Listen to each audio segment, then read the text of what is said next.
evening, good afternoon, and welcome, one and all. My name's Michael. I'm the Dead Aussie Gamer, and welcome to Pathfinder 2nd Edition Pray for Death, our Pathfinder 2nd Edition adventure featuring these wonderful and amazing Patreons who come and support the channel and have a good time. And ladies and gentlemen, we are back to our full table. Yay! Woo! We can get on with the adventure and stop seeing Dag try to stall in a land filled with pirates. Definitely my fault. My bad. Come on, you love being in pirates. It was con week. It's fine. I get it, you know. Anyway, it's so good to see you all. I'm excited for today's game, but before we kick off, we have some people to thank. The people who help us look as good as we do. We have none other than Hero Forge for the wonderful art you see on screen here, Fantasy Grounds for our VTT of choice behind us, and Sirenscape for our beautiful sound effects and the array of noises and things that you will hear while we are playing and embarking on our game. As always, my players here are the stars of this show, and they are the ones with the characters who navigate their way through a series of adventures, trials, and tribulations. And to tell you about the characters that they're going to be playing, I'm going to throw the ball over to my players to do so, starting with none other than our dear friend Calindria. Hello, hello. Kara is a half-orc champion of a Chikik. She likes to stab things, and she's really sad that her best friend, what was his name? Tim Dynamite? Tim Dynamite. Tried to kill her. Yep. A lot of that going around. Then, of course... I know, right? Yeah, then, of course, playing the dumb Pietro is none other than our dear friend McBluff. Hi, Doug. How are you today? I am well, thank you. How are you? I'm doing alright. Do you want to tell us about Pietro? Yeah, it's fine. Yeah, that's fine. Implies that you want to say something. Oh, does it? Yeah. Do you want to say something? Yeah, that's fine. Oh, sorry. Okay. Hi. I'm so sorry. Caught you off guard with your own. You what's the word? You were hoisted by your own petard.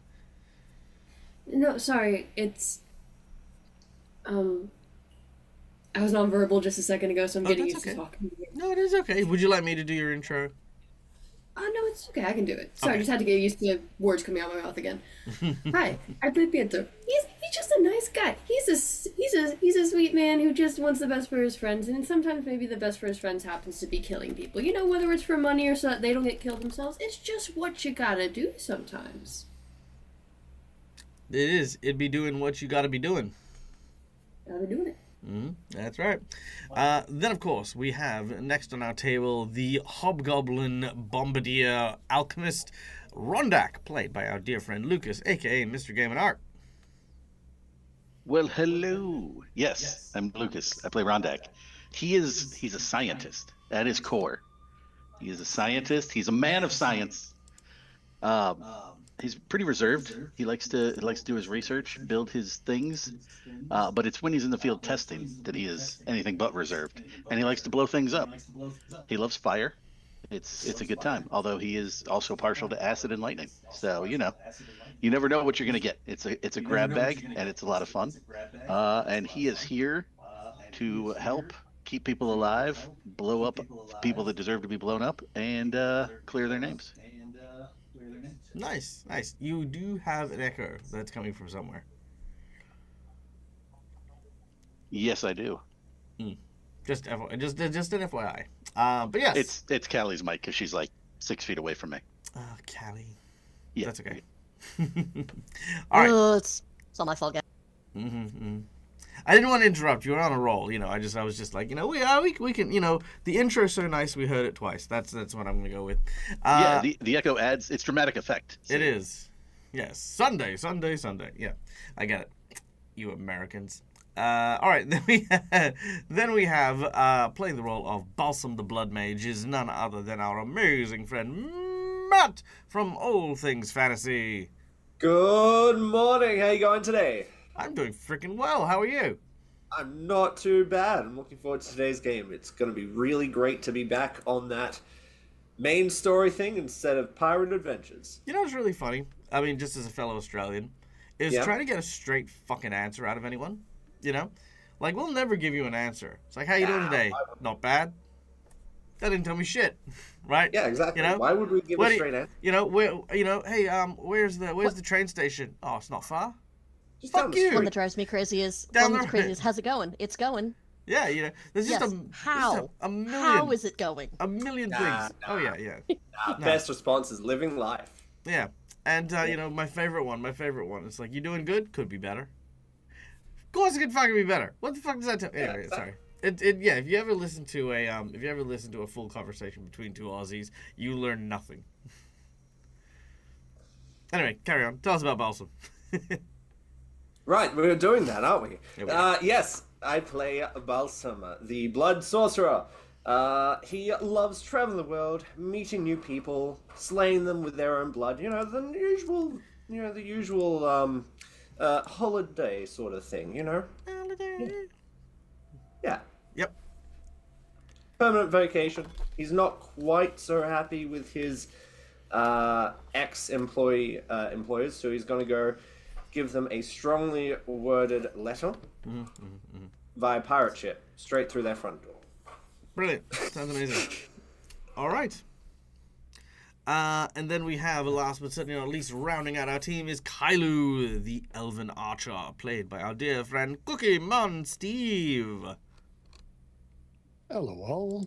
It's a lovely day to go and kill somebody unexpectedly, because, that's what we do. Yes, because killing them expectedly would be rude. Exactly. That's some assassins do that, but we like to, Kalu prefers to surprise them. Mm-hmm. It's fair. That's fair. Yeah. And who is Kailu? Oh, Kailu is an elven archer he's kind of the least experienced of the group, and sometimes slightly naive, and is currently embroiled in a slight tiff with his ex, for the people who may have missed a couple of episodes back.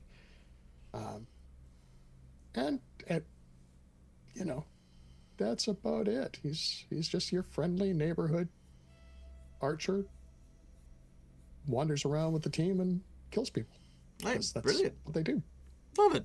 All right. Well, before we kick off on today's game, we have one last person to thank, and that is, of course, our lovely and incredible audience members. Guys, thank you for being here. Thank you for being a part of the show and for giving us your time of day. Honestly, it does mean a lot every single time we get to see you guys hang out. It's so awesome to see people familiar in the chat all the time. Jasmine, Voltaria, Family IT, wonderful to see you. Jen, Crypt Walker, all of my players are in chat. It's just always amazing. And of course, who can forget our dear friend Schooly Eye as well. Always great to see you. It's always and Metal saying, hey, what's up, buddy? Good to see you. But yeah, it's always good to see so many people, like familiar faces, just coming through and helping build and grow this community. It's just it makes doing this stuff really worthwhile. So as thanks, we always make sure that our audience is a part of our stream, whether it's in small parts or big parts. We do read chat as best we can while we are playing the game, but if you wish to influence the game and interact with it, I invite you to come on behind the GM screen and have a bit of fun. First of all, just by watching the show, you earn channel points that can be used at any point in time. I'm so fucking nervous about what Schooly I just did, but I'll get to that in a second. Anyway, so channel points can be used to do things like inspiration, wandering monsters, wandering bosses, divine intervention, divine healing, a lot of stuff to really help my players seize an advantage in any situation. We do have a number of monetary donations that all go towards the monthly DAG survival check, and guys, it's like the 8th and we are 40% through, which is fucking amazing. You've traumatized me, Schooly. Congratulations. Complex much. Fuck you. Anyway, sorry, I digress. The monetary donations are a little bit more tangible. They have more of a heavier impact on the game and as we play. First of all, for the $5 donation, we donate to gain either one of these red marks for one of the players or a purple mark for me. The red marks are hero points that can be used to stave off death, petition the DM for stuff that isn't in the rules, or roll with advantage. Purple marks are jinx points that can be used to counteract hero points, make bad guys roll with advantage, or complicate things ever so slightly. For $10, I will draw from the deck of plot twists, and you will get to select one of the draws, and that plot twist then gets implemented into the game while we're playing. This kind of keeps me on my toes as a GM and helps me not, cling too heavily in order to what's the word? In order to, cling to the story, the main plot and stuff like that, I'm now able to kind of like flick things around and sort of focus on cool random things that happen, or some new NPCs show up, or some old NPCs get more character. The plot twists are really great for this sort of stuff, so, yeah. Then, of course, we have our $20 donation, which is, of course, the coveted golden natural 20, which all my players have. Freaking natural 20s. Critical successes, big hits, big whammies. We love them. They allow us to feel good and do very, very, save our bacon as well as do awesome, very, very fancy stuff. So, natural 20s, they're freaking great. Then we have our $50 donation, where we have 3 tiers for the $50 donation. The first option is a magic item, which has been presented by our dear friend Schooly Eye for a magic item for Pietro's gear set. Now, Pietro, do you have the first piece of your gear set yet? I know that Balsam has. No. I have turned into a giant werebat, if that's part of it. It is. It is. Technically, yes. Thank you, Schooly Eye. And thank you for not having me choose. I can't make choices right now. That's all right. Okay, I need someone to volunteer as scribe while I read out this magic item. Volunteer as scribe? Write things Oh, down. as scribe. Give me a second. I don't expect you to mail me a human being to write down my annotations. I mean, it'd be nice. Don't get me wrong. But, Alright. I It's thought that's what you meant. No. Pietro item 1, yeah? Yep, Pietro item 1. Okay. It is called A Taste of the Red.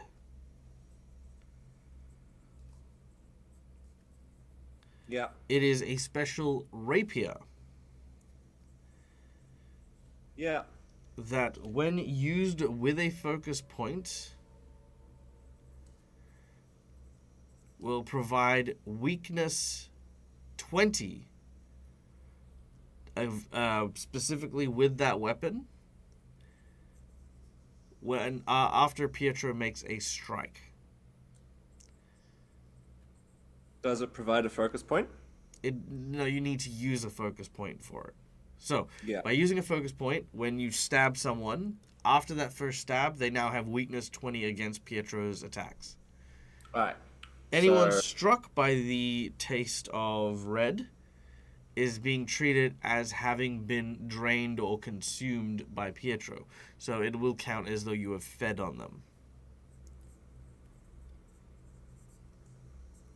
And last but not least, a taste of blood cannot be disarmed.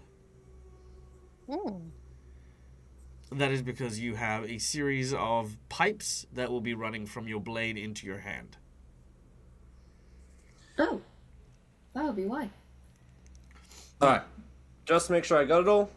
A taste of red. It's a rapier. When used with a focus point to make a strike, it adds a weakness 20 to that opponent after that strike. It also adds the drained/consumed trait to that target, and it cannot be disarmed. Yep, perfect. Perfect. Done and done.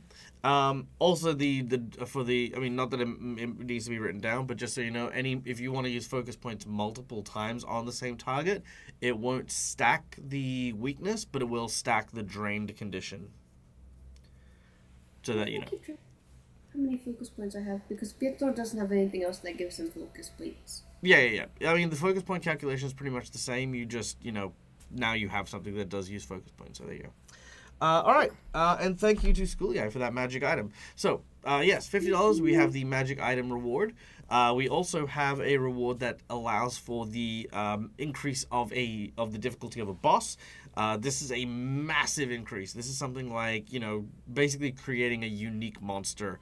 It also changes the parameter of the battle, makes things more difficult, makes things, like basically like changes the parameters of victory. Whole bunch of cool stuff could happen there. So, yeah.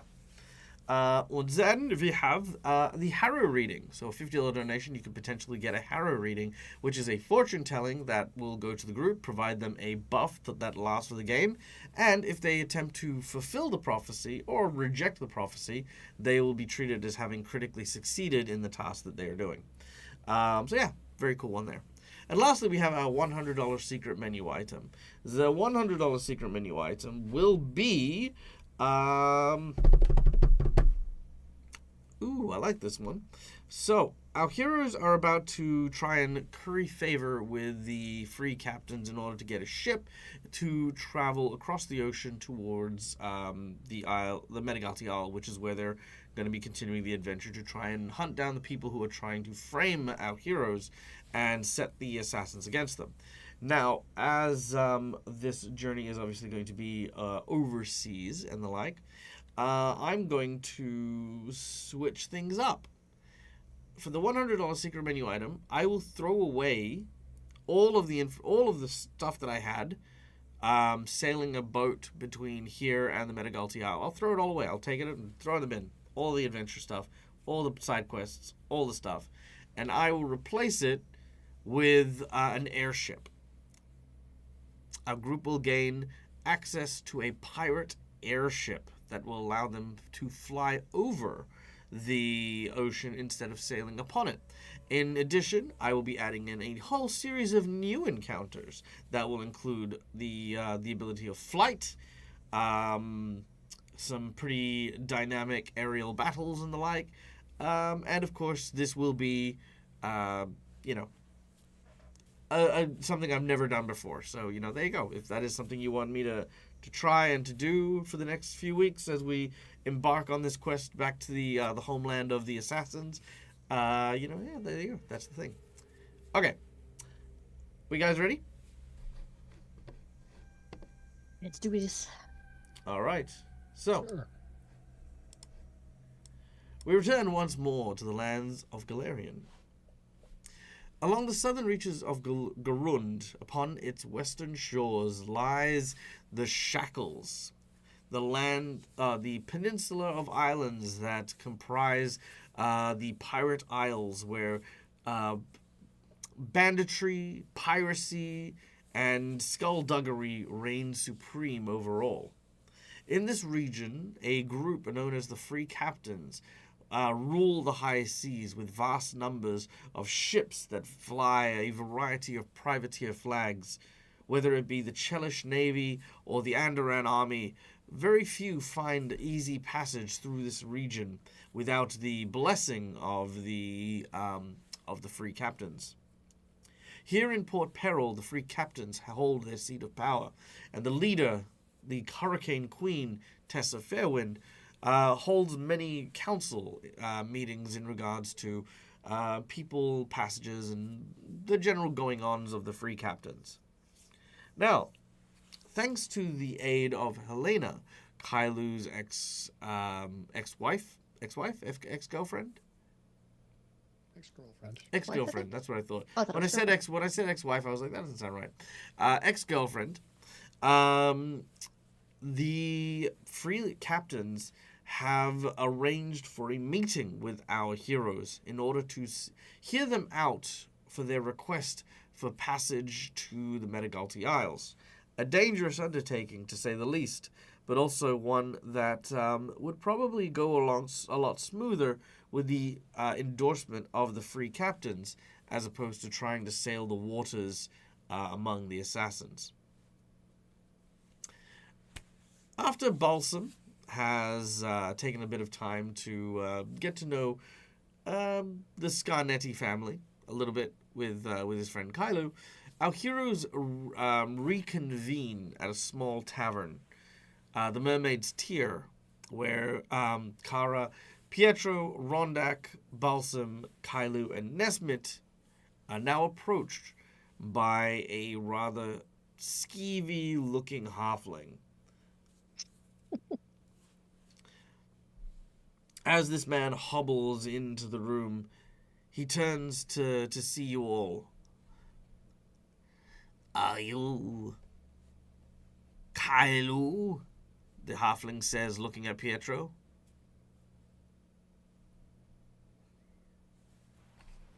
Be that your name, lads. Lads. Person. You're Imagine a the very kind of- pretty man. Oh, thank you. Imagine that Kyle's gotten himself into some shit. Who's just say, it's close enough. Ah, very well. Firstly, I must give you this. The halfling grabs you by the cheeks and plants a kiss on you. Then he slaps you across the face. That is Kyle got from himself into some shit. What that- did you do, Kylo? that is from Helena. I look over at the actual Kylo. Understood. Thank you. Thanks, Pietro. Oh, you're not getting out of this. Don't worry. The free captains will see you. I have been tasked with bringing you to them. Do you have all that you require? I look to everybody. One sec. I believe so. You guys did get food and everything, right? Yes, of course I got food. Probably. You know you can trust me, old dependable Kylo, to do what's right, especially for good Helena. Good. Excellent. It is odd the way you speak, but I don't care. All right. Everyone hold hands. Not with me. Hold each other's hands. Come, my friends. All right. You all hold hands. As you do so, he begins to read an incantation from a scroll. And within a few moments, you are encircled by this ring of fire. Then, almost with nothing more than a puff of smoke and this sudden smell of ash and charcoal, you are suddenly transported from your location in the Mermaid's Tier to the middle of a cove. Surrounding you is what looks to be almost like dockyard filled with ships that rests below the platform that you happen to be on. You can hear the sounds of pirates and brigands just kind of cheering and roaring in this hidden cove. You have no idea where it is. It seems to be fully encased around by what looks to be it's not quite a cave. It's not, like there's sunlight coming from the roof, and there's obviously a passageway for the ships to come in and out. But it's like otherwise almost encased by stone and rock.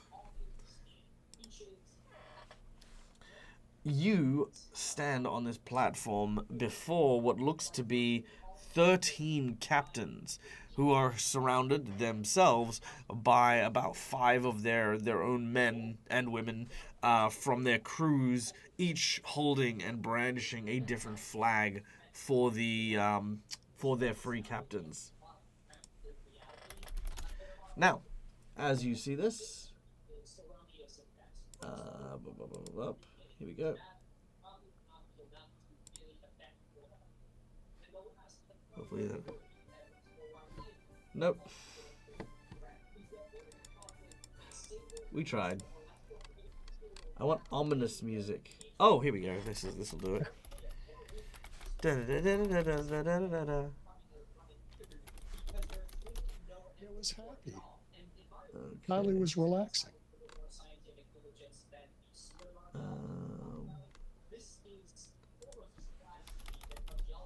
There we go. Let's try this one.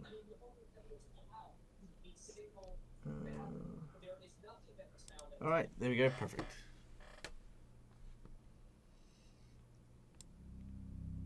All right. As you gather in front of the free captains, they look at you and begin to laugh. This sorry bunch! They are the ones that wanting to be using the free captains on a suicide run. taking us to that accursed jungle island. Why, none of these travelers have any meat on their bones, let alone sea legs. This is a waste of time. We should hang them from the arms and let the crows deal with them from here on. You hear a few people cheering. Yar, yar, here, you know.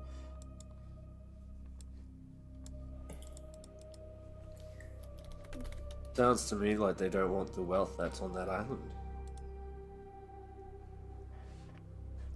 Should we not consider that high praise? Our whole job is to be unnoticed until it's too late.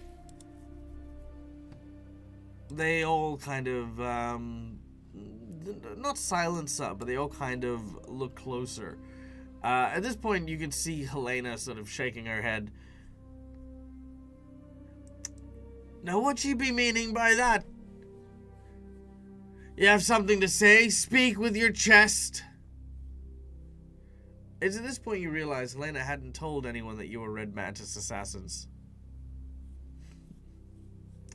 You know, the costumes, the disguises, the subterfuge, the not telling people that you were assassins. Yeah. So Well, yeah, I thought we were speaking to each other, though. Yeah, you're fine. You're in the middle of like a big thing. They're all listening to you. Like they're like all focus on you guys. Okay. Yeah. We're in the Star Chamber. Yeah, so they've asked what you mean by this. What you mean by, you know, they don't want the wealth of the island, and you know, yeah, what you said.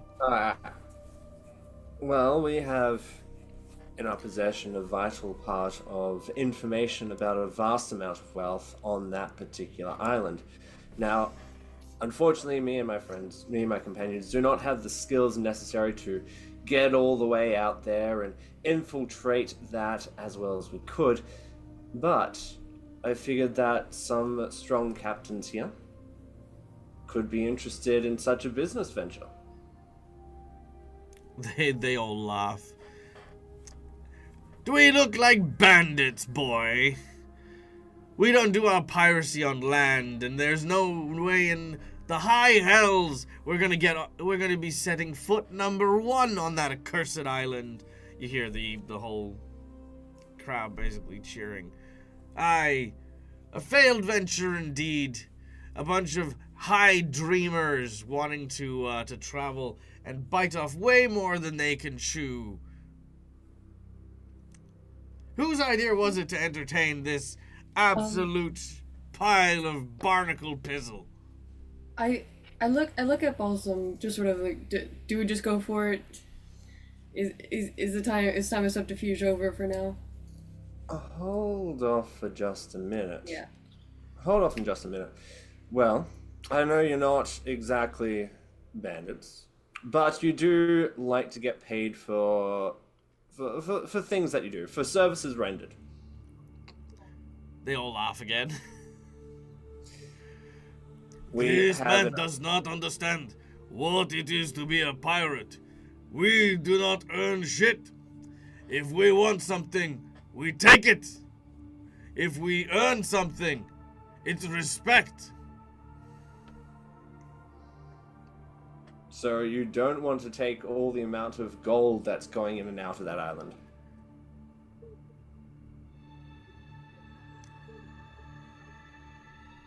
Let me ask you, young masked person.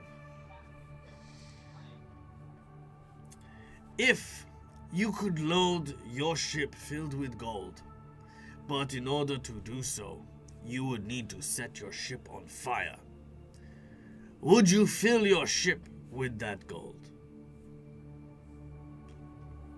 Anything taken from the island pisses off those madmen that live there.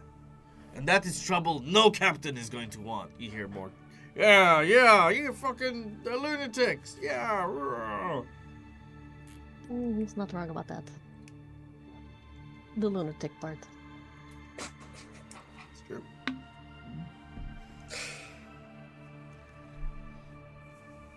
Now, above the table, speaking to the boys, we still have the Tempest rune, right? Yes, we do.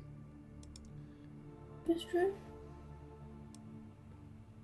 A Tempest rune is like a very powerful rune. Didn't one of these pirates wanted that in particular? Tessa Fairwind. It was something that caught her eye, or at least according to Helena. You see Tessa Fairwind, actually. She is the only person who hasn't said anything or seemed to have reacted in any way, shape, or form to what is transpiring.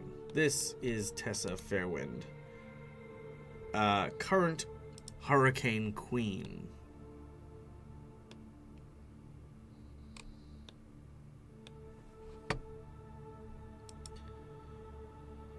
Oh yeah, that's better. Yeah, I like that one, actually.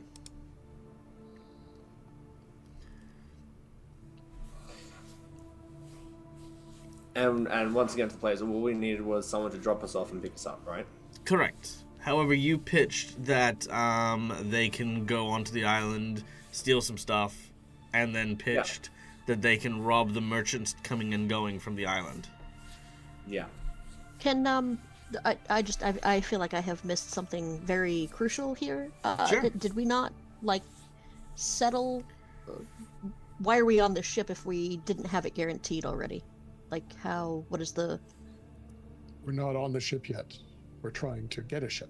Oh, okay, I thought we were on it and they were talking about stabbing us in the face. No. So you were transported to a cove where there are pirate ships in the docks in this cove, right? Mm-hmm. You are meeting with the Free Captains. That is a collection of captains who fly under the same banner known as the Free Captains League, to try and find a captain that will take you and the rest to the Metagalti Isles. The trouble is the Metagalti Isles are, again, very dangerous. No one goes there. It's neither good pickings nor is it safe travel. So you're basically asking for someone to very magnanimously go out of their way to do this. Now, Helena, who is Kailu's ex-girlfriend, has put in a good word, and she is one of the crewmen of Tessa Fairwind's ship, who has their armada. You know, they have a few ships under their sail, and Helena has their own ship and stuff. But they cannot move without the approval of the Free Captains.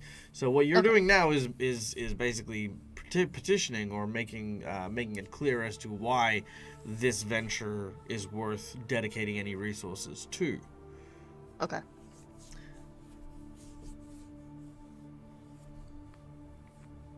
So, question above the table.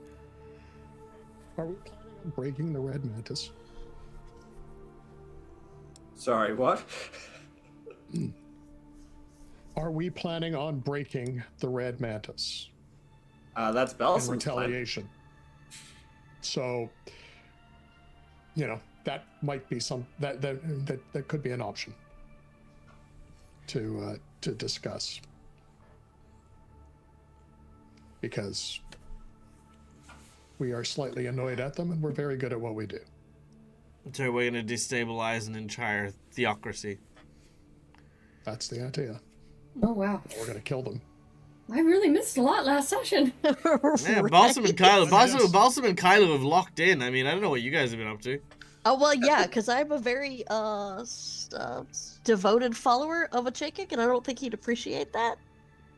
Well, the concern is that the Red Mantis are no longer following. Mm-hmm. Whatever it is, I can never pronounce A it. Chakik, yeah. A Chakik, yeah. I always want to say a Kachik, but it's a Chakik. Yeah.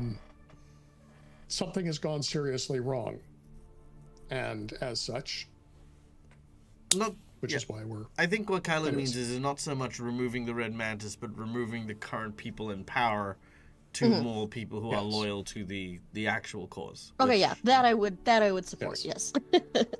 Yeah.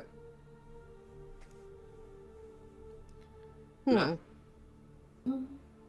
So there will be chaos as part of that. Sorry, guys. Mac, did you want to say something? Sorry. If you wanted to bring up the Tempest Rune first.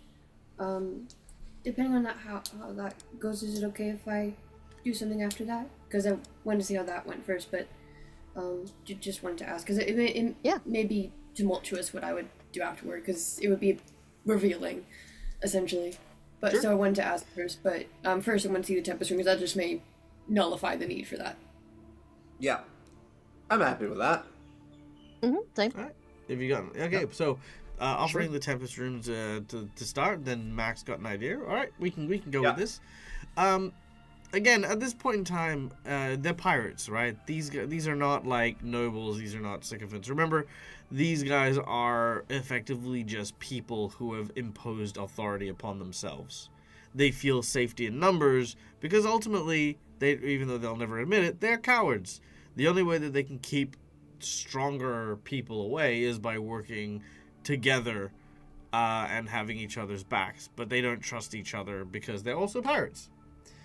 All of them are gathered under the power of the strongest of the pirates, which of course is Tessa and her crew.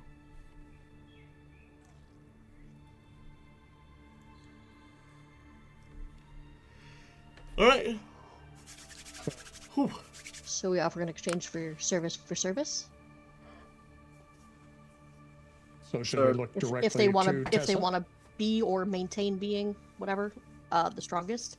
I feel like we can help with that. Sorry, are you saying that, or are you talking to the group still? No, sorry, that's still above. Yeah. I thought I just wanted to check. That's all. Yep. Carry on. Yeah, we could probably offer like the Tempest Rune to the captain who wishes to join us first, maybe. Perfect. Going Sure. back, Sounds good. going back down to the table. You. All right, cool, done. All right, the council, the council is laughing at you, basically because what you're suggesting is ludicrous. Tessa is the only one who is not treating you like a joke. She is hearing all of your words and is treating it deadly seriously. But at the present moment, you can kind of tell she's not overly moved. Presently, anyway.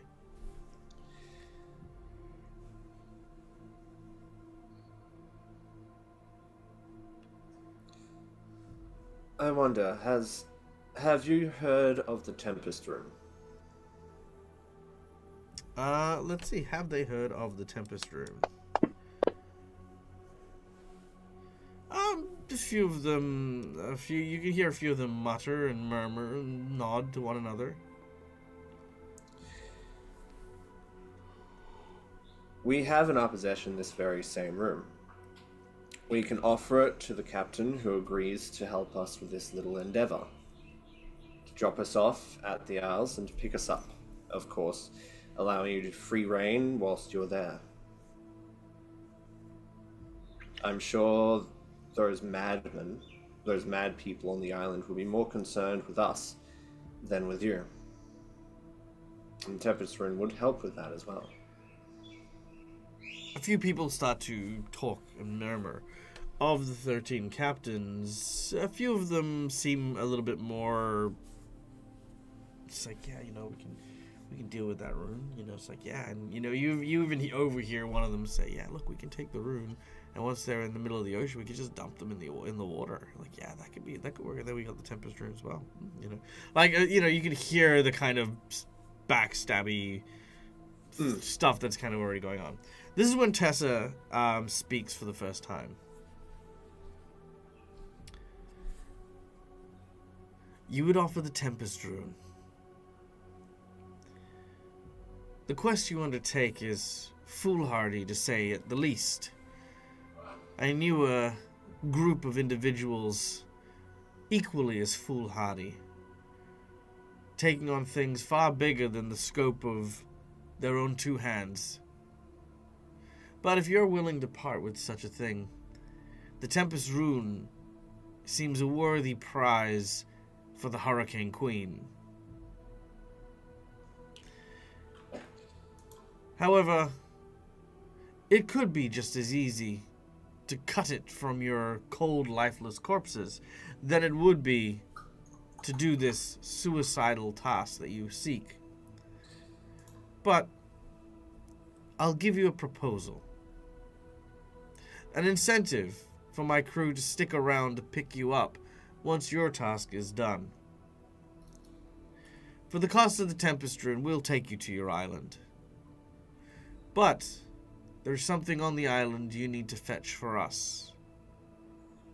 Bring it to us and you can barter passage back home.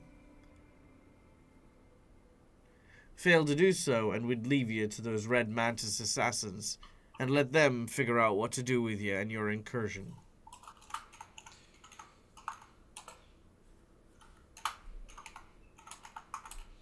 What would this object be?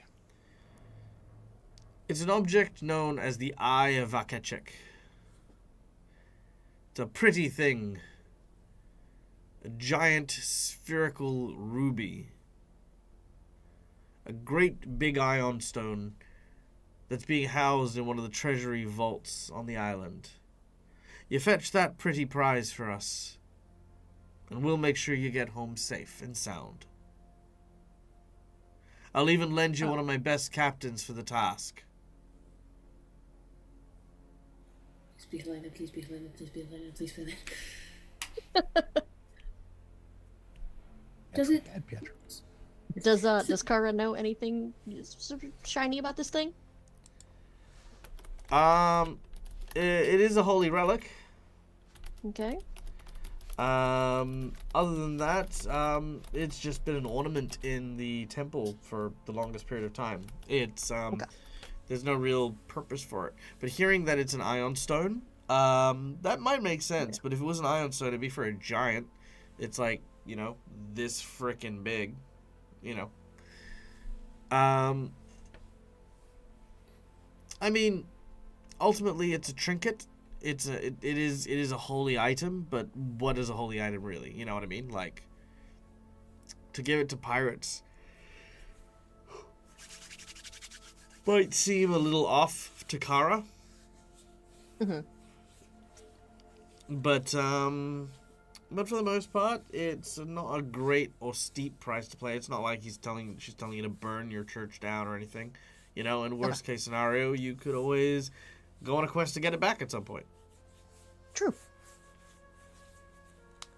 Does it seem like the rest of the captains at this point are convinced enough that they're going to give the go-ahead? They're backing. They've backed right down. As soon as Tessa said anything, the rest of the captains kind of like, oh well, if Tessa's claiming this, then we don't get a say because we don't get it because the boss ladies said. Okay, then I won't do my thing then.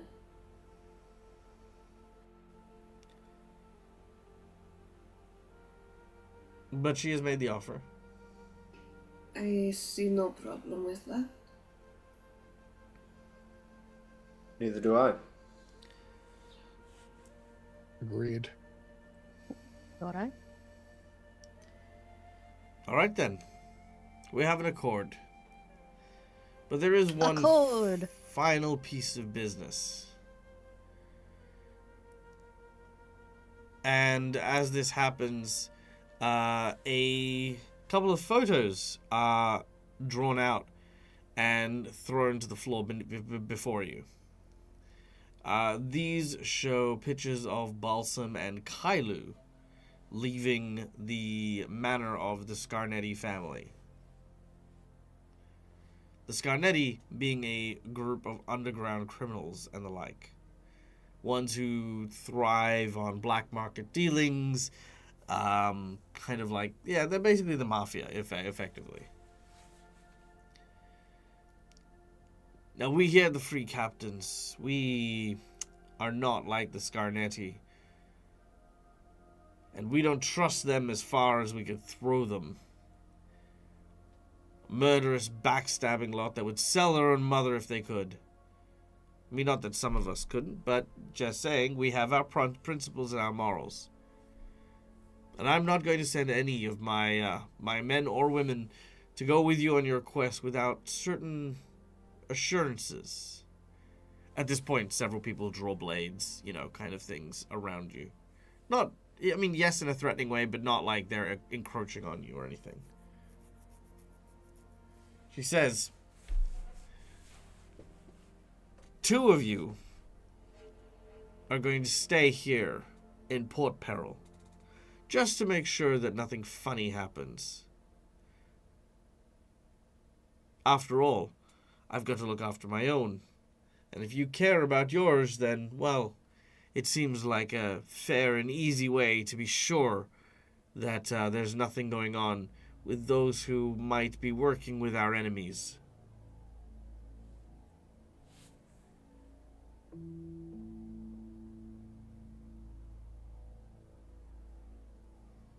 Pietro looks a bit troubled by this, but he'll defer to the rest of the group. But he very visibly looks troubled. I trust you understand we'll need a moment to discuss that. We are used to working together. She looks around and she gestures. The others put their weapons at ease. Don't take long. Of course not.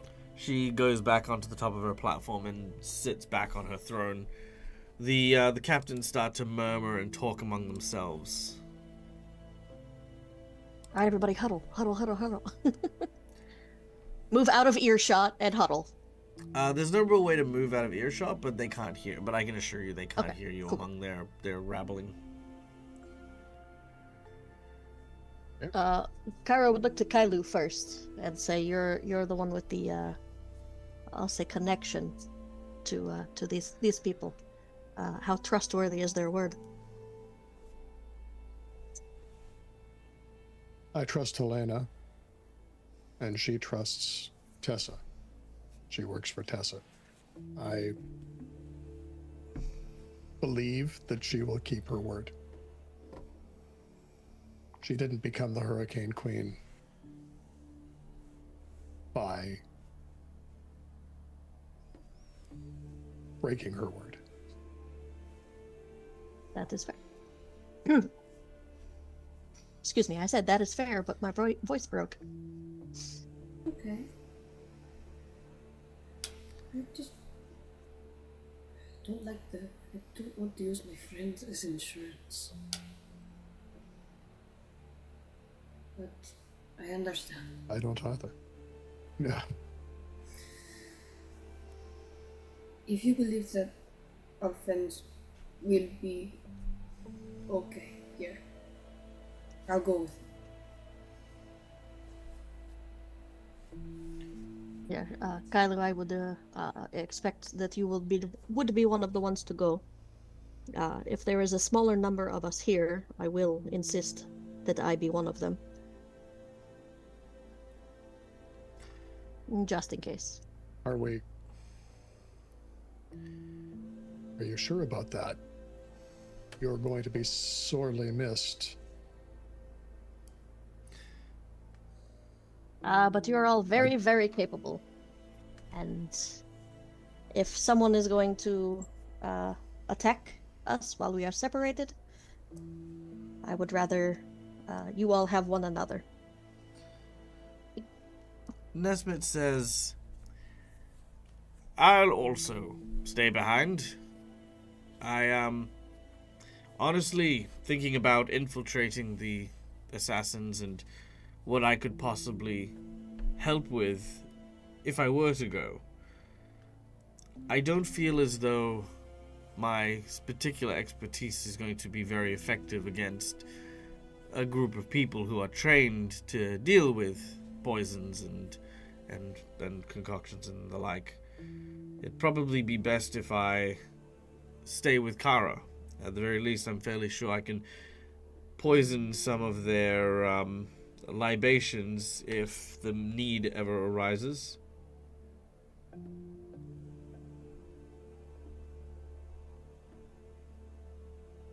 As You long are as very we good look at that. out for each other. Always. Of course. Then who am I to question the judgment of our useless leader? Whilst we're over there, do you want us to say anything to our to the blood mistress? Giant middle finger. Poison to the throat. Kicking the solar plexus. Anything at all, Kara? You are very creative. I have faith that you will find the right thing at the right time. Or we can strap them down to a table and slowly eviscerate them. Yeah, that sounds See, fun. yes, okay. Yes, I prefer this one. Yeah, okay. I can do that. We'll see if her title really lives up to it, shall we? You guys forgot who you were after, didn't you? Yeah, I was going to Yeah, we're say. not after the blood mistress. We're after. Yeah, I don't remember who the guy was on the. It's fine. You're after the blood mistress now. Woo! We are now. Fuck it. Yeah. No, Fuck the blood mistress! yeah, because I was gonna Only say if the only blood if she had mistress is something to do with it, involved. but I just loved where Yes. Balsam went with that, so I was following. Had him. absolutely nothing to do with it. I She, loved it. I feel like I'm missing a step here. I feel like I've been left out of the picture. Just Balsam just wants to eviscerate someone. Who am I to tell him no? Listen, it's been months He's since I fast, right? eviscerated someone, alright? My hands are getting twitchy. That's never been when your hands get twitchy. You get erratic. Randak, I don't believe you've said a single word this entire time. How do you feel about this plan? He's been making a bomb in the corner, hoping nobody noticed. Yes. I was gonna take this whole cove down. Don't run like cover, Kara. I don't like the idea of splitting up. I don't like the idea of you staying behind, but it doesn't much matter. It needs to happen, I suppose, and I'm outvoted here, so. Snap. I'm a professional. Don't mind me. Oh, and Rondak will absolutely question their fearless leader. They're good friends that go way back, so he's all about questioning it, and he does not like this plan. Oh, that's fair. Also, really quickly, a welcome in to the Lollygaggers. It's good to see you. Hope you guys are having a wonderful weekend. Thank you for stopping by with your community. Right now, our heroes are negotiating with the free captains in the Pirate Isles for passage across the water to their home island, where they hope to deal with the assassins that were framing them against their own kind. So right now, the plan is so far to leave a couple of the group members behind with the free captains to ensure there is no nefarious going-ons in terms of what our heroes are doing, and then have their allies return to them once they return from the island. So yeah, I guess we'll see how that goes. So right now they're having that conversation in particular. Rondak expressing trepidations, to say the least.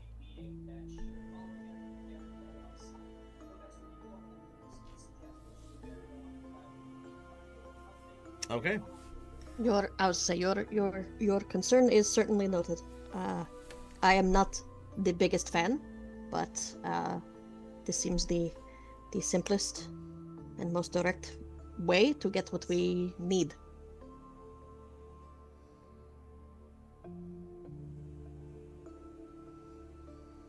All right. I'll follow your lead, you know that.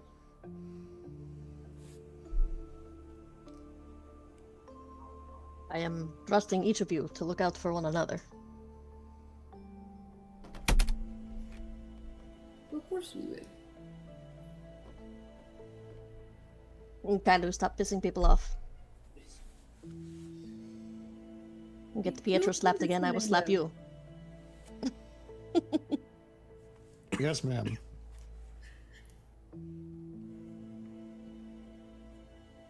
You two don't cause too much trouble here in Port Peril. You realize Nesmith is staying with me, yes? That's why I'm saying it. There will be all of the trouble.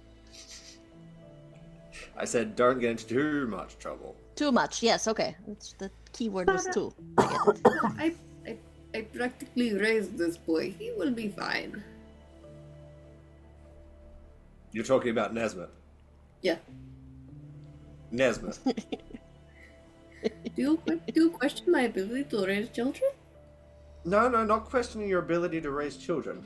No, it's fine. It's all right. It's good. Do we have anything Go. else official to discuss, or should we return and tell them? they stopped rambling a while ago. What are they talking about? Yeah, if there's no objections, I figure we'll turn and, hey, we're ready, sort of a thing. Hold on, I gotta open food. All right. They silence the auditorium after a little while. Tessa Fairwind speaks. So what have you decided?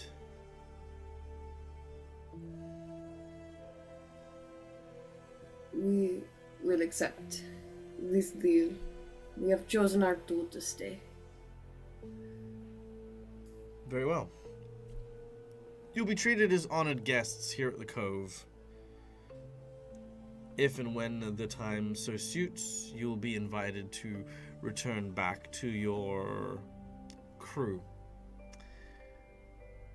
But if anything goes wrong, your presence here will be indefinite. But we have an accord. Helena! That we do. At this point, Helena steps forward. You will be the captain to guide them. Captain Fairwind, I don't... Come now, Helena. You are one of my best sailors, and of course, if anyone is going to get in and out of the Metagalti Isles, it will be you. I have that much confidence in you and your skill. Thank you, Captain Fairwind, but good, it's settled then. As for you, she comes down right up to Balsam and places her hand out expectantly.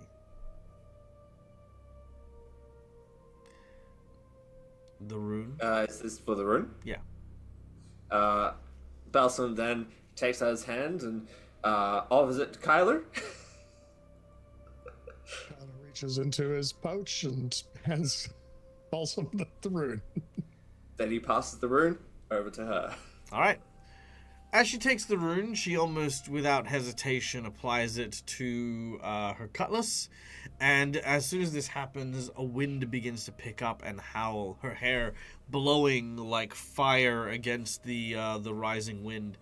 With the blade now in her hand, she now truly does look as though she lives to the name of the Hurricane Queen. She seems very pleased at this and tells you to sort out the details with your captain, and invites Kara and Nesmith to join her for dinner.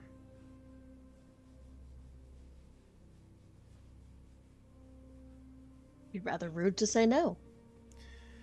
Yeah. So, Pietro, Rondak, Balsam, and Kailu. The four of you end up moving your way with Helena away from this auditorium to a deeper part of the cove.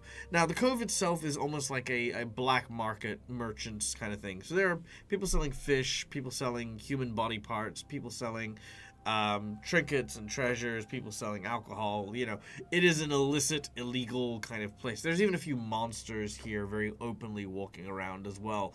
You can see some lizard folk who are, just doing some shopping and stuff like that. It is kind of a place where the people who are kind of civil will not come to trade, and it is why it is a haven for these people. Despite the roughness of everyone, there doesn't seem to be any purveying violence or conflict that exists here. It's almost like this weird, dark, seedy utopia, I guess. Pietro looks so comfortable here. He's loving this. All right. Let me also put you guys. So this is kind of where you guys were here.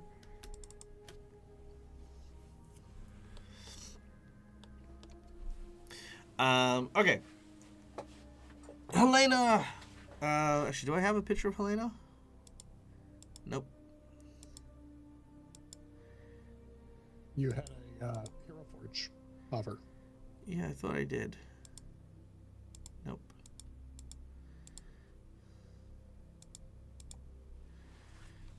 Where is the Hero Force that I did for her? I'll find it. I'm sure it's somewhere.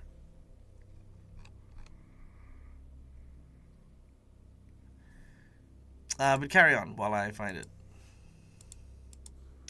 Hey, Rondak, you doing all right? Oh yeah, I'm fine. Well, I know that you and Kara are close, and I don't think I've seen you on a mission without her. You okay? Because yeah, you right?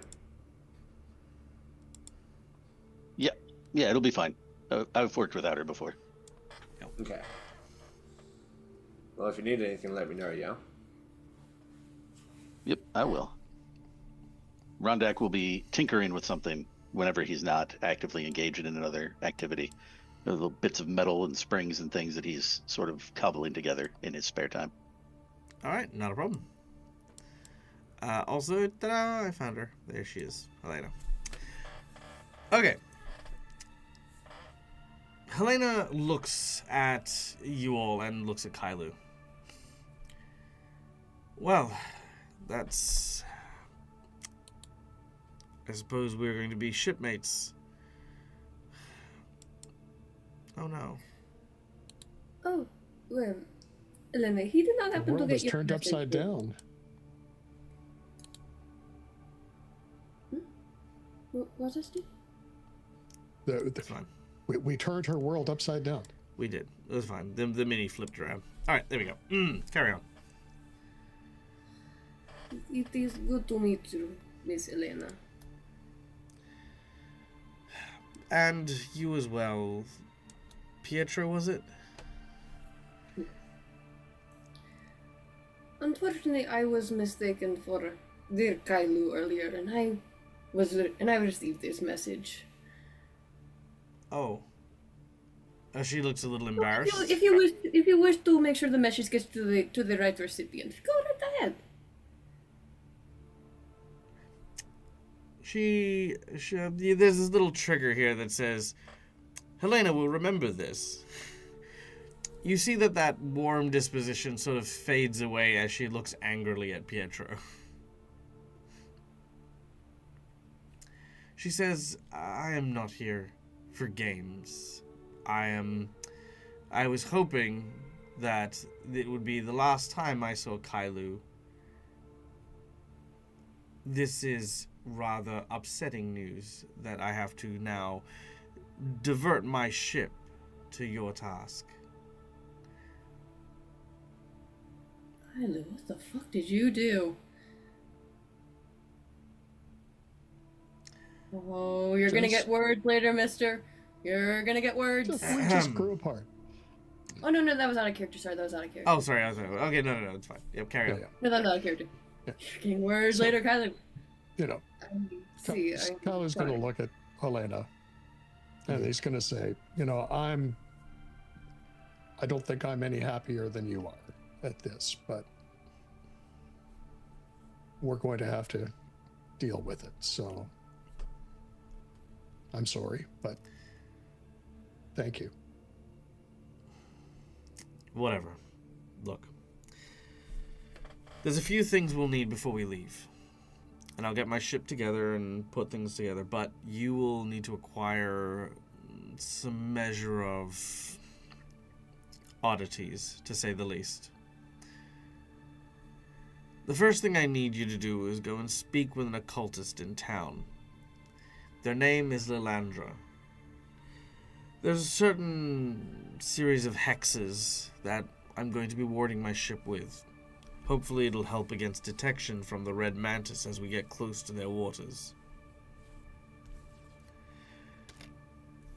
The next thing I'd like you to do is to find another crewman. Another person to go with you on your task. Suffice to say, without your friends Kara and Nesmith, you are a little short of a landing party.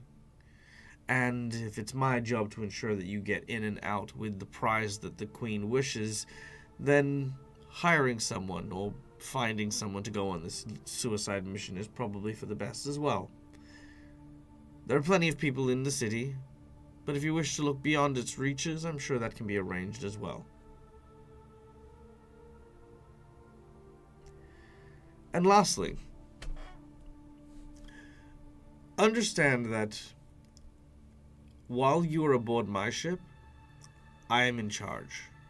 What I say goes. If you disrespect me on my ship, it will be the last thing you do. Understood. She's like locked in on Kailu. And Kyler just nods. Yep. Understood. Okay, so she at this point will disperse and go to set up the ship. You have your quests and what you need to go and grab. I am immediately taking Kylu by the ear. Feels like a mother, just, Kylu, what did you do? Did you disrespect this nice lady? I left. What was it, sorry? That's what I did. I left. She was not happy about that. Of course, she wasn't happy when I was here either, so it was... It's fine. It's fine. Everything is fine. We'll go find the occultist. We'll go make sure that we have enough people for this trip. It's fine. I must admit I would be more comfortable with one more person, but I hate breaking in somebody new on the fly. I've done it many times before. It is easy.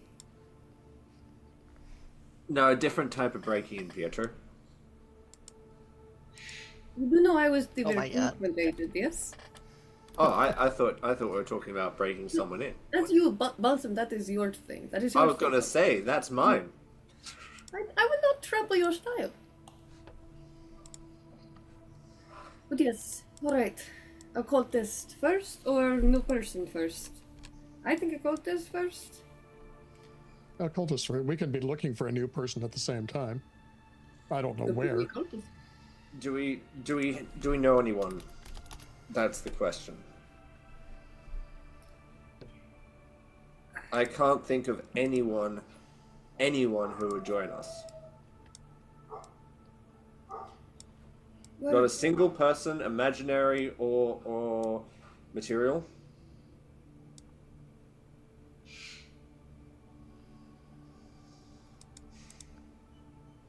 I can't remember a single person.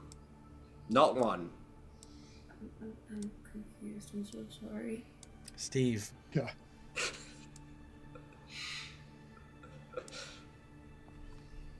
There's no one there, Balsam.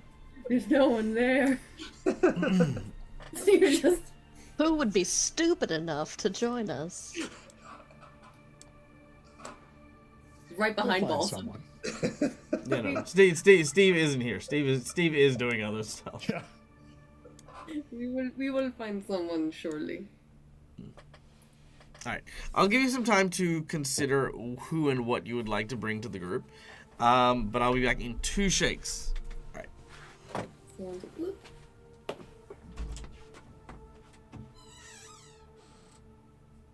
Yeah, I was trying to make the Steve joke. It's fine. No, I got it. That's why I said I was confused. I'm so sorry. I was kind of That's hoping. Stephen. Yeah, I was gonna. Steven, sorry. Steven! I thought you were dead! We never remember Stephen. Poor Steven. I keep feeling that, you know, I've said a couple of times, it's like, you know, I wish the Blood Mistress had gotten around to assigning us the other team member that she was talking about. It probably would have been helpful. That would right be about now, amazing.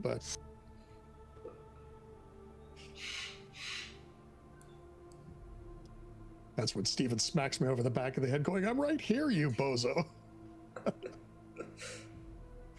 Immediate hostile action from the stranger. What's going on? The invisible stranger. No, we can see him at that point. That we didn't notice until that moment, yeah. Alright. How are we gonna do this thing? There's usually mercenaries and stuff on the island as well. We may be able to find someone. Does that work? Possibly. I mean,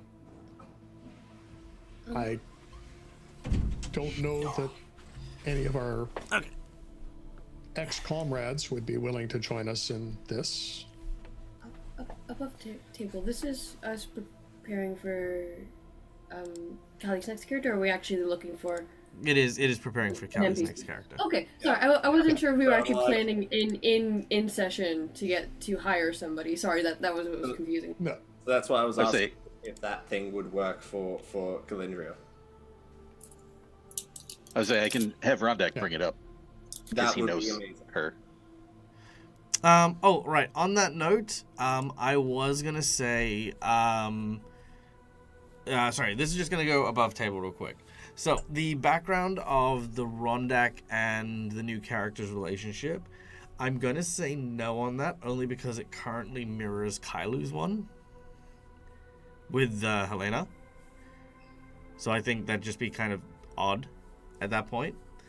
But other relationships, such as having worked together, friendships, having shared, sort of like situationships where you've known the same people or gone through the same areas. I think that's a far better cry than that's something so personal with Rondak.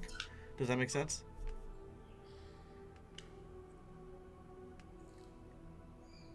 Be your cousin's brother's second wife's. Well, no. Again, there does not need to be. No, I know. I'm being a wise ass. Just go on for like 10 minutes, and that's how we know one another.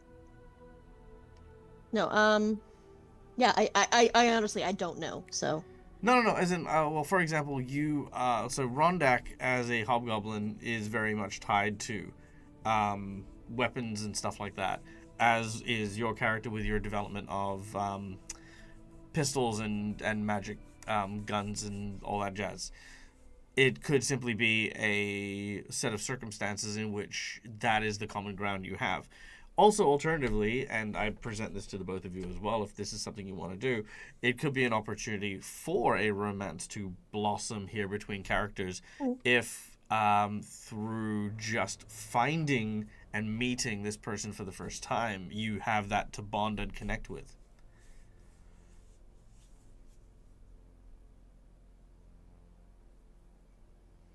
If you're comfortable with it, that is. Because I've got a route that we can go if you want to look at that. Yeah, I mean, definitely something to consider. Just right now. Yeah, you don't need to make you don't need to make a decision right now.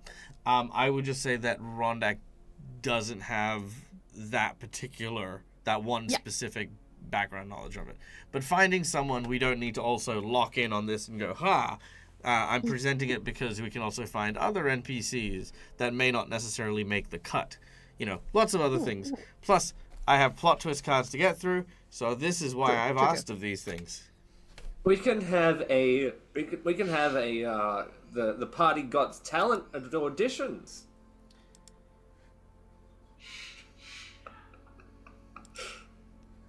I don't think we have time for that, Balsam.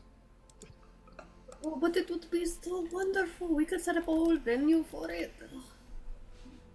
It would take days. We don't have time for that. I can tell you one thing. Elena will not be patient.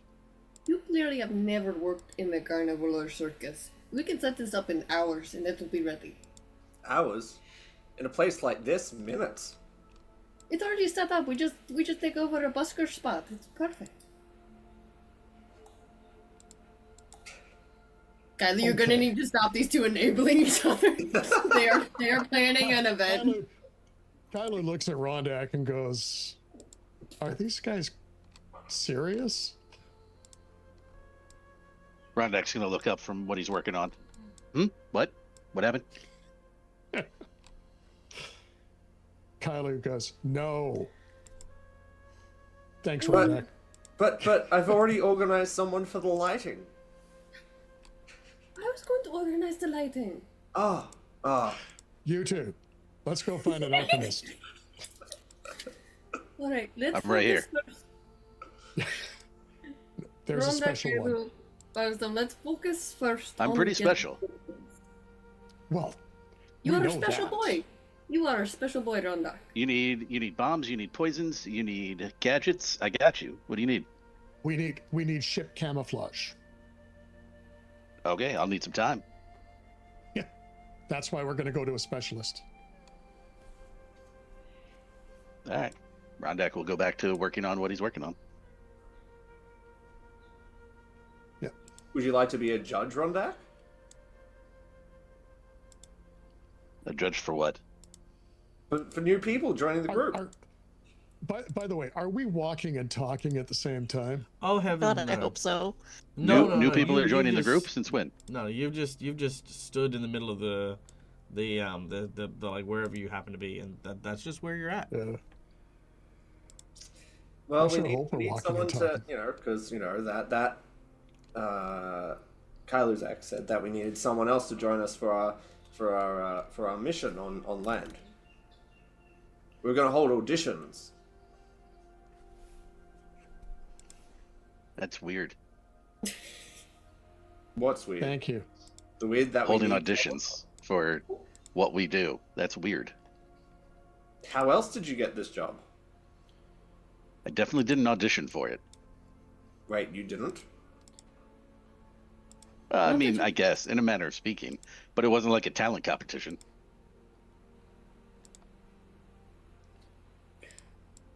Do you have any other suggestions then?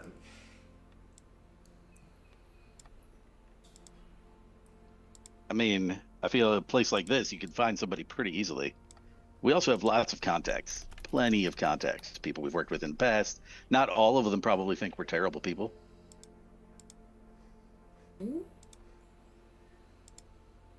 We can rifle through them. Anybody we think might be worth talking to, see who we can find.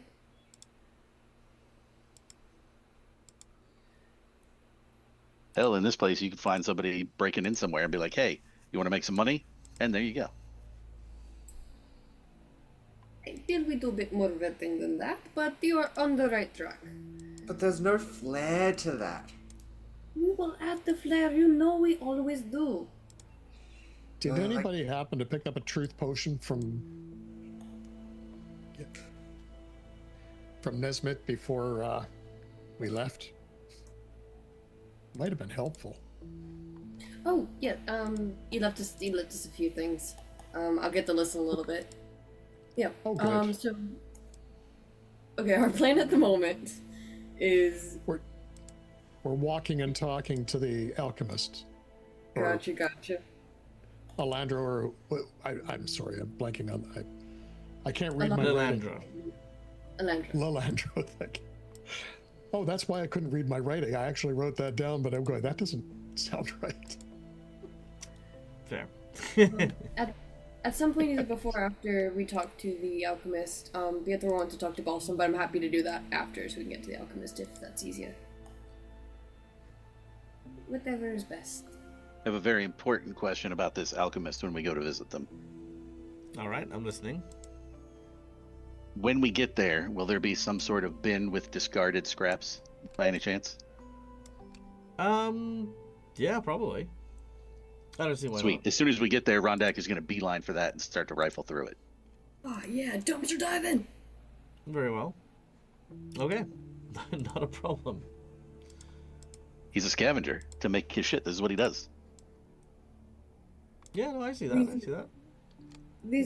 This is how he feels better. Just give him some time in the dumpster. He'll be happier there.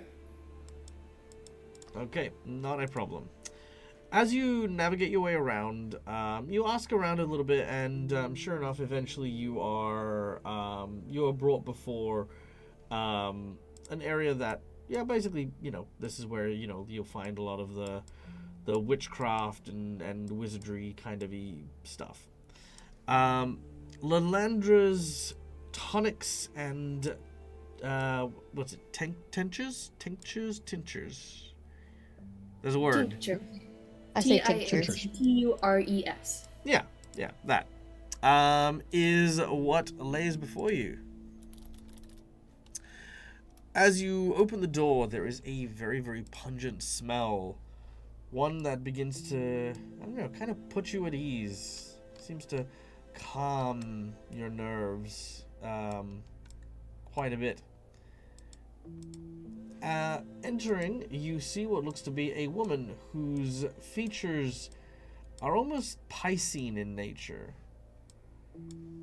Very much this kind of almost slowing of her flesh as underneath these raggedy robes you see almost this shining, sheening, leathery type of skin. Welcome to Helena's house of tonics and tinctures. How can I be of service?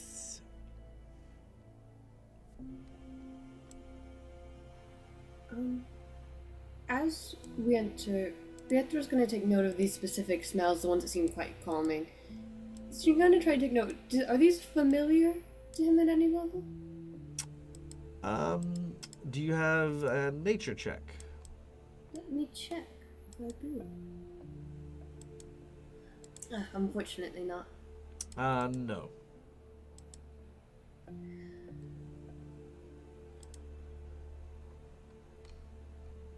You are Elena, then?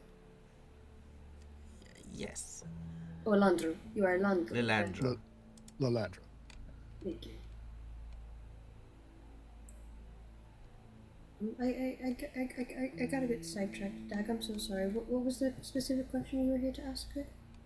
You were here to ask her for a hex bag to help conceal you when you go to the Metagalti Isles. Yes. We are looking for a magic bag to help us with concealment as we travel. Concealment spell. Actually, you probably want two. 2 concealment spells. Well, this can be somewhat arranged. I have, after all, a few things that may be used to make the bags in question, but there's one ingredient that I am currently in short supply of. If you could provide it for me, I could offer it to you at a discounted rate.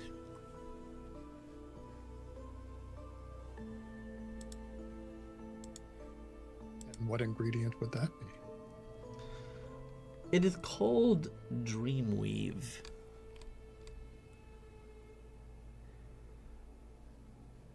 It wouldn't be too difficult, not difficult at all to acquire. Just a small nap, and for you to reap some of your Dreamweave with this scythe, or scalpel. I mean, what's the word? Sickle, that's the word I'm looking for. Bring it back with you, and of course, there you have it. Does it have to be with this sickle? Yes.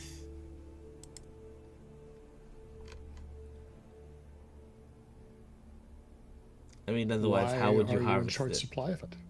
Well, I have a knife. That's not going to work. You, if allowed, Does the grab. sickle have any properties? Does what, sorry? I was going to say, does the sickle have properties? Is that why we're having to use it? Yes.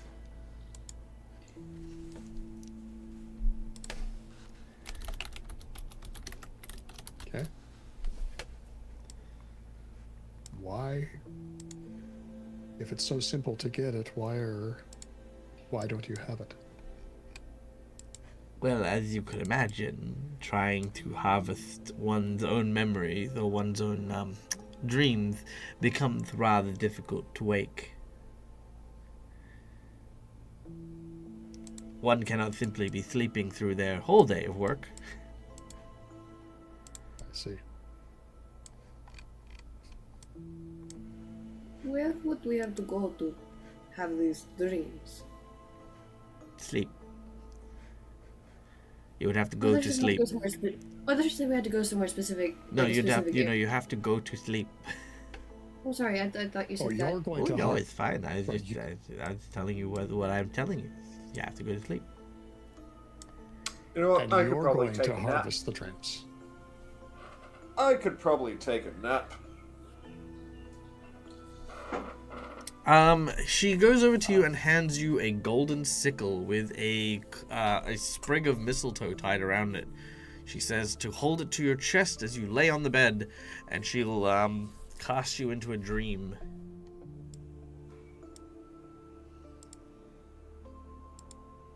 Are you Alright. sure, also? Are you sure? Well, we need this to get to our place, so why not? It's only a dream. What's the worst that can happen? It's not like I can die in them, right? Oh yes, no, absolutely, you could die in them. Okay, here we go. Oh wait, what?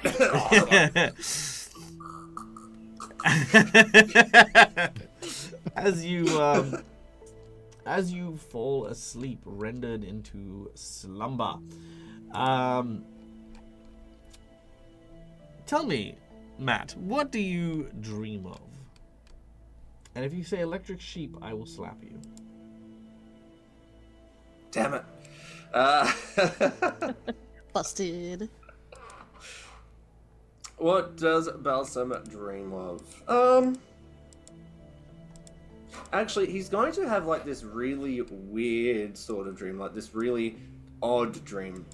So he's probably thinking about this journey to the Isles, and he's probably thinking about traveling over the ocean. He's probably having like a sea traveling dream, like he's on this ship, but it's not really a ship. It's kind of like a wagon, but once again, it's kind of like a horse. Yeah. And Okay. as he's going over, Pietro for some reason is calling out is calling out that there's an iceberg ahead, and that women and children need to get onto the safety boats first. Meanwhile, Kailu runs out onto a safety boat and jumps into the water. Yeah. Okay, cool. And there's people playing violins and stuff like that. Absolutely. And there's this guy with like this white beard who's holding onto like the steering wheel, and he has this rather grim expression on his face as he's pushing forward. There's no iceberg to be seen at all, by the way. Yeah, okay, I dig it. All right. You begin to dream. As this dream begins to unfold, you notice what looks to be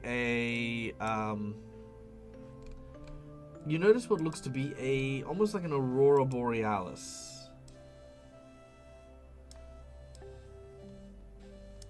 Well, that's kind of cool. As you look upon it closer, the aurora seems to kind of like be comprised of these interlocking, interwoven pieces.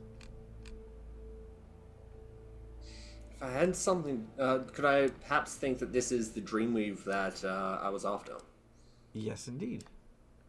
If only I had something that would cut. Oh, look, it's in my hand.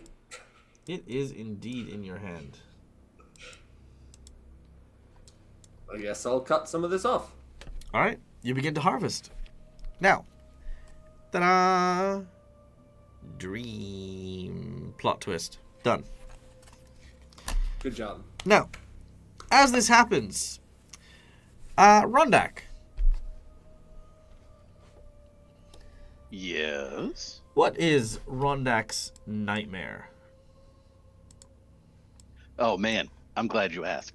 Mm. So he's in his workshop, which he occasionally refers to as his laboratory.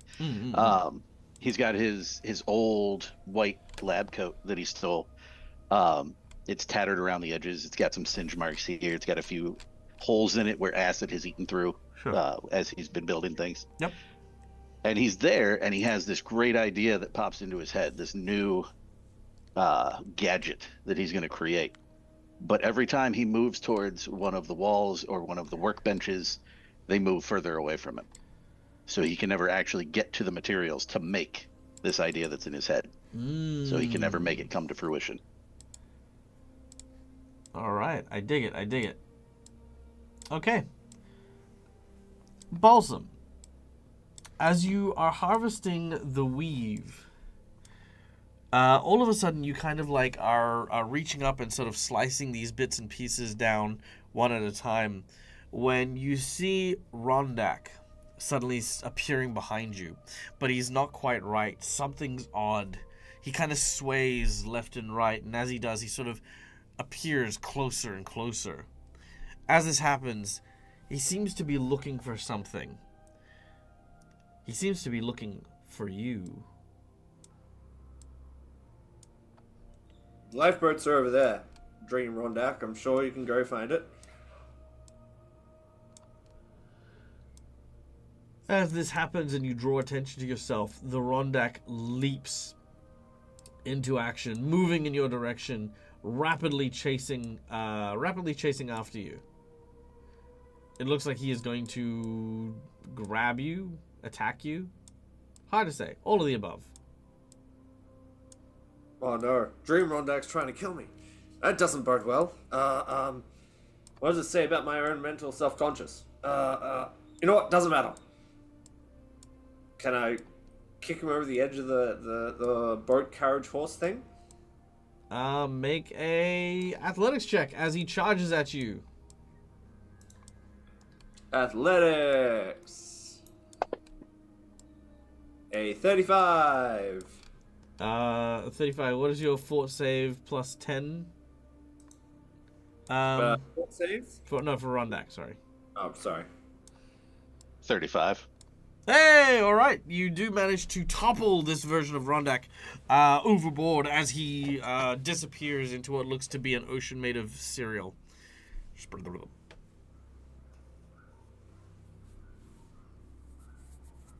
I would make a cereal pun, but I've been told off making too many.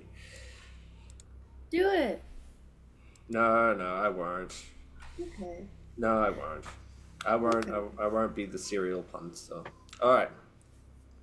Okay, you continue to shave and carve more of the weave. Yeah. Kailu, what is your nightmare?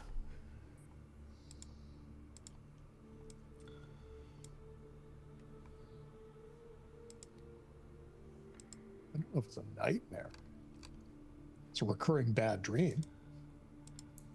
Well, we're specifically looking for nightmare. Yeah.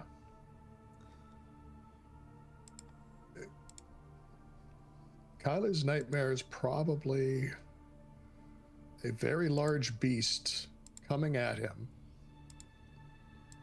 And his bow is out, and he reaches in the quiver, and there are no arrows. Okay. And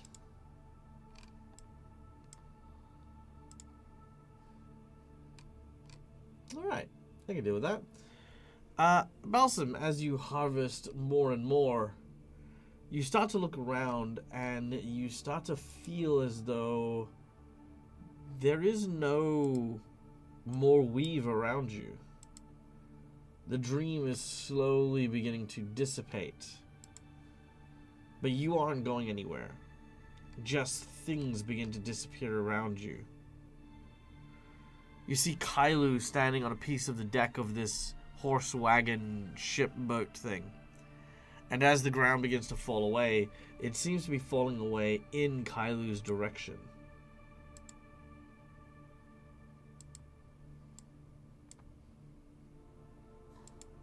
What? Is this Dream Kyler or real Kyler? Oi! Kyler, what you doing? Kylo seems to not be able to hear you as more pieces begin to fall away. They're approaching faster and faster. Okay.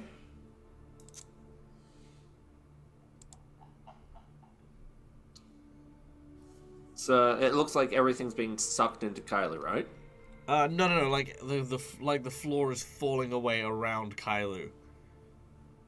Oh. Oh, okay. Balsam's going to rush forward and try to. Actually, he's going to twist. He's going to grab a piece of rope, cast animate, and try to whip it around Kailu and pull him back from the nice. collapsing floor. All right. You go to try and find it, but as you look, it's not in your pouch. Oh, that's troubling. Oh no. Is there any rope around me? Looking around, you seem to find some rope. There, over by the deck. Wonderful. Race towards that. You run towards it, moves away slightly, out of range. I cast animate rope to bring it to me. It moves just out of the range of your spell. That bastard. Alright.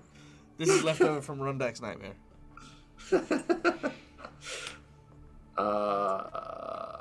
Oh. Oh. Can I cast a wall spell, but instead of having it vertical, can I have it horizontal? Sure. Wonderful. I'll cast Wall of Flesh underneath Kylo. Alright. Just as the floor disappears underneath Kylo and he falls, he lands on the wall of flesh, protecting him, at least for the time being. Pietro, what is a pleasant and fond memory that Pietro has experienced in his life?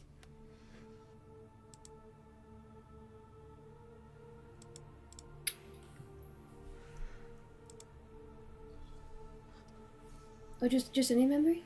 Hmm? Okay. Pietro was raised in a brewer family, ones that catered both to general alcoholic tastes and more sanguine tastes. Mm-hmm. And he remembered once he left home, the first thing he wanted to do was become a bartender to see what actually would happen when people were enjoying themselves. So I think the first time he got to sit with this group in a bar was when he felt like he was in a place where he felt completely comfortable and surrounded by people who were enjoying themselves. He felt incredibly happy and very much at home in that one moment. Nice. Alright, Balsam. As you see Kylo is now safe, you kind of like pull yourself back together. But you're no longer on a ship, having most of it fallen apart. Instead, you now find yourself at the same bar that Pietro was working at when you guys were kind of meeting and intermingling. You remember the smells, you remember the people, you remember the feeling of being there. And the lights above you are the weave once again manifesting.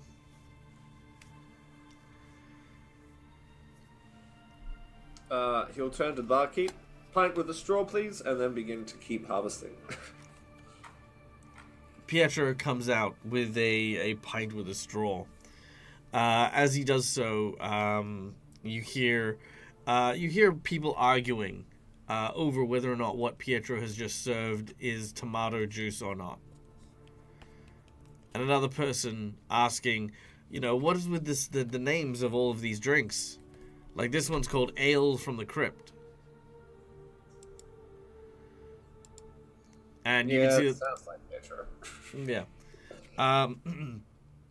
You also remember Nesmith basically poisoning those two individuals. And as they drank from the drinks that they were complaining about, Nesmith basically turned to Pietro and basically said, "That's what they get for insulting your drinks."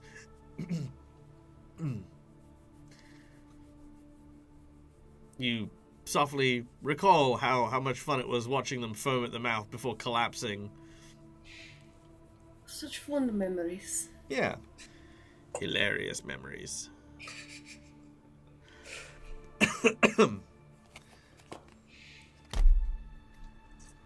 With the last of the weave now gathered, Balsam, you awake. And you are still inside of the apothecary.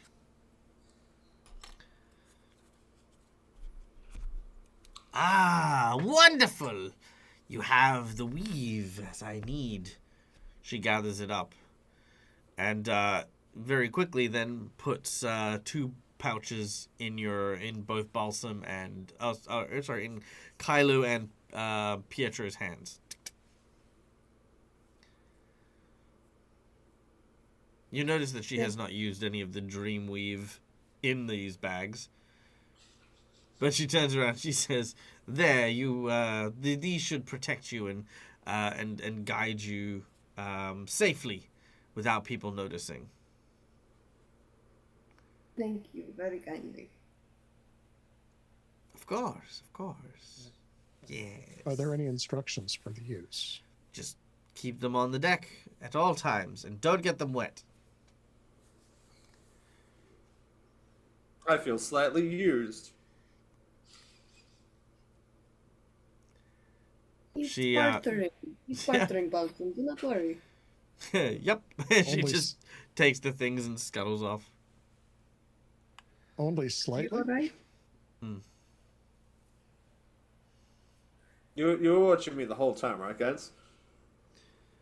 Wait, Yep. you were just sort of slept like a lying baby. there. You notice a Okay. few of your buttons are undone on your shirt. What? From what? From what, Dad? knows? Who What knows? Could be happened? anything. No, Dad, Yeah, listen, never what know. happened? Fine. Pietro, what? We weren't watching closely enough, obviously. Pietro was watching like a hawk. That's his friend. What do you It's fine. Don't worry about it. Granddad. Meanwhile, Rondak. Yes.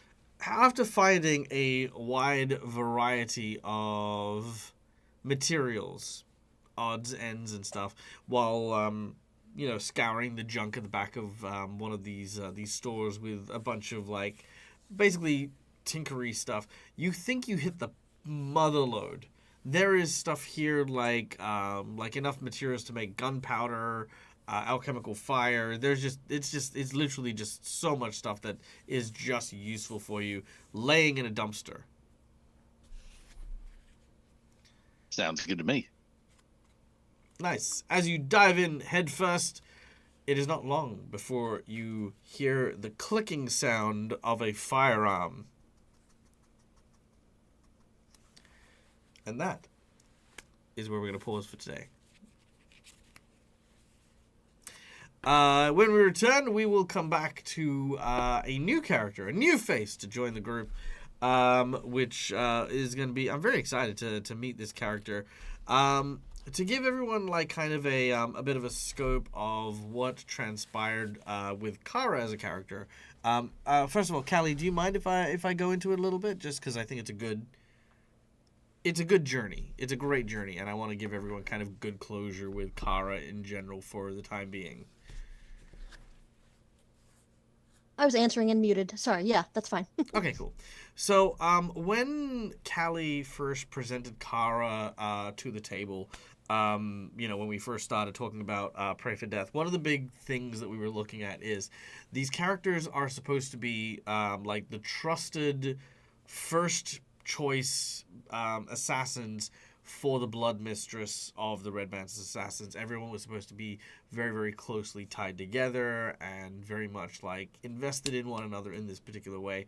And so everyone kind of wanted to fit a role where they knew each other for a very, very extended period of time. Now, Callie approached about playing a character who was more of a leadership role than some of the characters that she is normally accustomed to. After going above the table to talk about how to manage the leadership of a group of borderline evil characters, we were trying it out. And straight away, or not say straight away, but straight up, it became a challenge to continually try and push that leadership position. And you know what? Ultimately, games should be fun. They should be enjoyable. They should bring us joy. We should be looking forward to playing these characters and looking forward to engaging with them in whatever way we want to.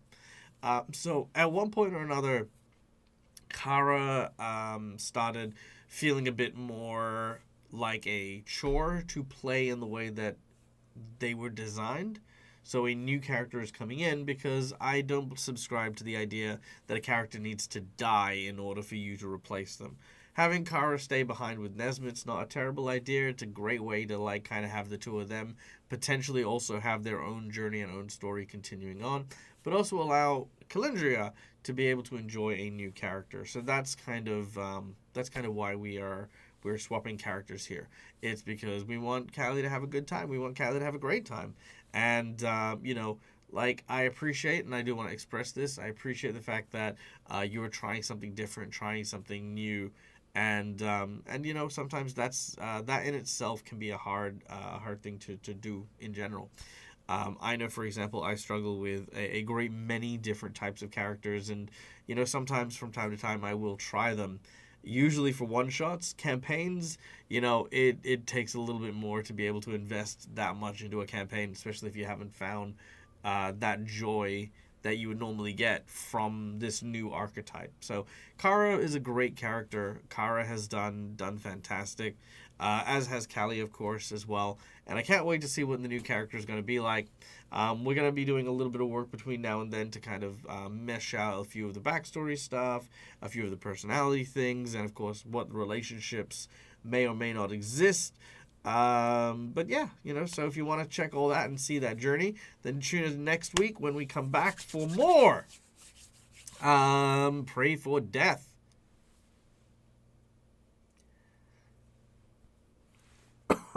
Yes, that's true, OG. You did. All right, we'll be back later on tonight for Gatewalkers, so be sure to tune in then. And yeah, we had a good time. We have a thing here. I'm going to read this. My struggle with playing characters that have a pre-established leader role over another is that I always feel guilty about having to ask me to do anything and inherently use power and influence balance. Right. So yeah, that's kind of a big thing as well, and that's why above the table is very important. For example, and Callie did this a number of times in some of the early episodes as well, where Callie would ask the group, "Hey, what do we think of this? Blah blah blah blah blah." The group would get a say on it, and eventually they'd come to a decision. Then they would go back to game, and Kara would then be like, "So we're doing this. No arguments." And then that's it. So while the character is still remaining in that position of authority, it's not you as a player exerting authority. It's you as a player working with the team and then having your character act upon that authority. You definitely don't need to simply just react to stuff and go, that's what my character would do. You can definitely work with the group and then have what the group wants be the thing that you are dictating or commanding. So that's that's kind of it. So lots of great techniques there and lots of good stuff. And I want to definitely give Callie a proper respect and love and attention for all the effort that went into Kara and as far as she got. So yeah. So next week, new stuff. All the new plot twists cleared. The sanity check for here was the nightmares influencing Balsam. So that is all of our plot twists now cleared. Yeah. Clear. Until Scully puts like another 8 in. Stop it. All right. Guys, thank you so much for watching. Thank you so much for listening. My name is Michael. I'm the Dead Aussie Gamer. This is my face. This is my place. Wait, wrong way around. This is my face. This is my place. And you can find it here a number of times during the week. As always, from us to you, stay safe, stay wonderful, be kind to each other because why the fuck not? It's free. And until we meet again, game hard or die trying.